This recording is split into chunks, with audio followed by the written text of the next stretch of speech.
Greetings all, Ferrariman601 here. You know, one of the very interesting and advantageous and really unique things about sim racing is that we have virtually unlimited time. Unlike the real world where we have to worry about having a car to run, having a place to run it, having to pay for fuel and tires and brakes and other consumables, having to pay track fees and things like that, in sim racing we don't have to worry about any of that. It's our own hardware, it's our own time, it's our own place, and we can do whatever we want for however long we want to do it. There is also the old adage that practice makes perfect, and yes, it's a cliche expression, but when it comes to racing in the real world as well as in sim racing, it's very true. In the real world, as we talked about, practice time is very precious, but in the sim world we do have that added luxury of being able to do whatever we want for however long we want. Very recently, a commenter on one of my older videos, going all the way back to the beginning of 2016, asked me, well, how fast did you really go on this lap, and how fast can you go now? I decided to take it upon myself to find out.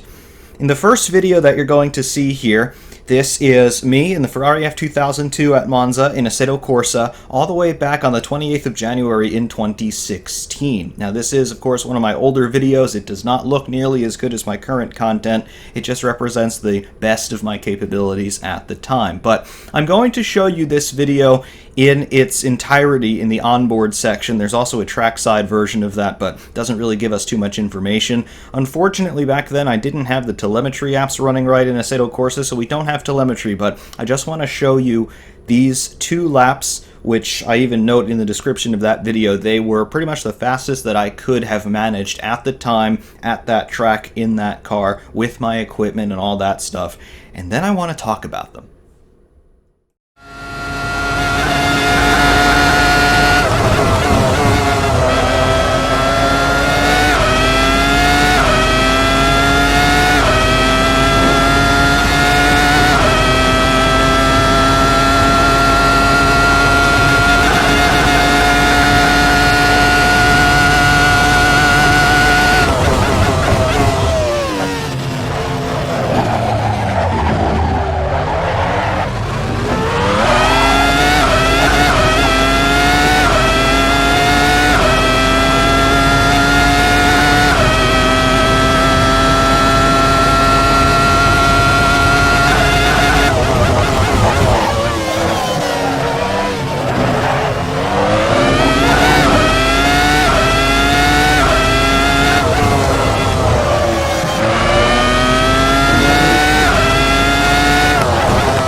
Now, of course, let's begin by stating the obvious. Obviously, the video there, not nearly as high a quality as you're getting nowadays from what I could do. It's just representative of the equipment that I had at the time. We are running 1080p there, but we're 30 frames a second, not 60 frames a second. We have all of our graphics settings turned way down simply because I was running with a GTX 560 card back then, and now I've got a GTX 1070. So clearly we've made a big step forward in graphics processing. But aside from that, you can see from that onboard footage, and I tried my best to annotate the lap times there, just timing them manually myself.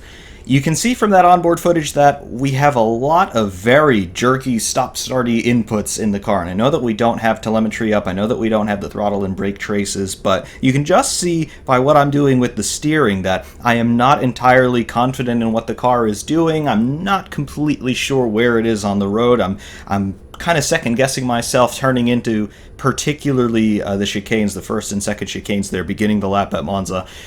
I really don't have all that much confidence in the front end, and I'm somebody who really likes to have a pointy car. I like to balance the car on the front end, particularly into low and medium speed corners, so I like that pointiness, but it also means that the front axle has to be very communicative. I have to know where it is at all times, and I just didn't have that information coming to me back in 2016. I should also note, that lap that you just saw, it was driven with a Logitech G27. Nowadays, I'm running a Thrustmaster TSPC. I am using the Ferrari F-150 Formula 1 wheel when I'm driving this later lap that you're going to see. The same car, same place, but 2 years later.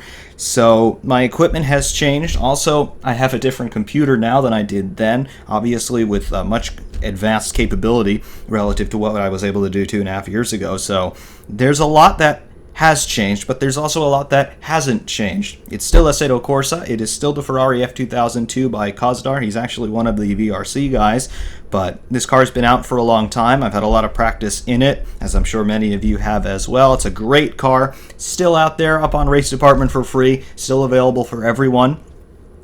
Assetto Corsa, though, it has been updated, obviously, several times since 2016. We've gotten a whole bunch of DLC packs. We've also gotten just under-the-skin architectural updates from Kuno, so there is a lot between the old video and what you're about to see that has changed. But the fundamentals are all still there. It is the same car, it's still Monza, and of course I am the same driver despite having some new tools available for me. So really, what are we about to see? Is this the difference that 2 and some odd years can make in terms of making you a faster driver? I really don't know, but getting back to what we started with here about practice, you have limitless practice time in sim racing.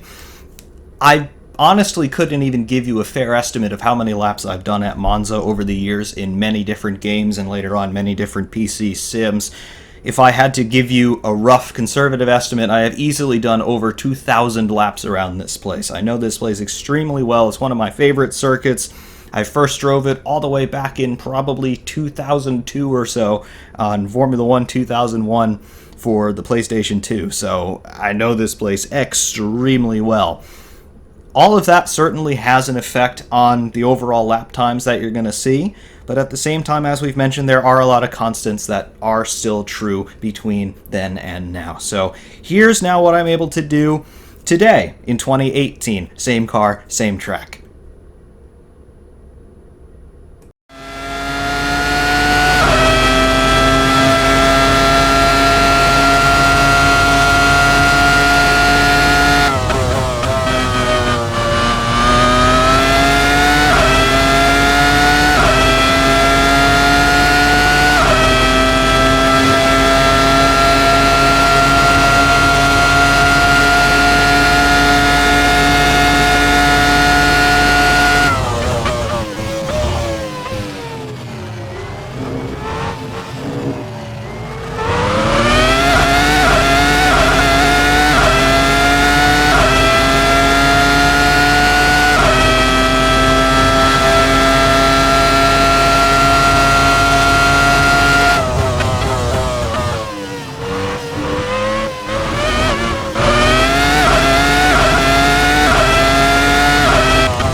So, quite clearly, first of all, we have a night and day difference in terms of the visuals, but also those lap times. Thankfully, this time around, I do have the Assetto Corsa telemetry up there to help us so you can see the gears, the pedals, and of course, the almighty stopwatch. 122.582 on the first lap, a 121.591 on the second. The first lap I did have a little bit of a bobble into the second chicane. I just got up on the sausage curb a little bit, but gathered it back up and we pressed on and we still crossed the timing beam under 123. So comparing that to the lap times from 2 years ago, lap 1 a 124.81 and then lap 1 today, a 122.582, so over 2 seconds improvement there. And then the second lap from 2016, a 123.84. The second lap from 2018, a 121.591. So again, over 2 seconds of improvement from one lap to the next over the course of about 2.5 years. So that averages out to about a second a lap per year in terms of my rate of improvement in this car at this place. Now, of course, I understand that this is far from a scientific assessment, particularly because I just don't have all that much data available to me from 2 years ago. Now, of course, I've gotten a whole lot smarter about how the cars work, how my equipment works, and of course, car setup is also an area where I've made some big progress in the 2 years between these two attempts. But I do know that now, with the different equipment that I have, as well as having a couple years more experience, and I think the whole journey of doing this whole Ferrari Man 601 project has definitely taught me a lot about sim racing, and I know that I've become a better driver because of it, and also just real-world driving experience. I've been driving real cars for over 10 years now, but all of that also has a role to play in terms of what you do in sim racing as well, because once you do get yourself acquainted with driving in real life, you understand, oh, wait, that wasn't quite realistic. So that does, at least in my opinion, it does have an impact on making you a better sim driver as well. But anyway, I just thought that was a very interesting little comment that was made on one of my old videos, and I just wanted to investigate, how much quicker am I really? And now we have our answer. So hopefully you all enjoyed that one, and I will leave you once again with a look at the 2018 laps from external cameras as well as from onboard. So once again, thank you all very, very much for watching. Hopefully we've learned a little something here. Ferrari Man 601 saying thanks, and we will see you soon.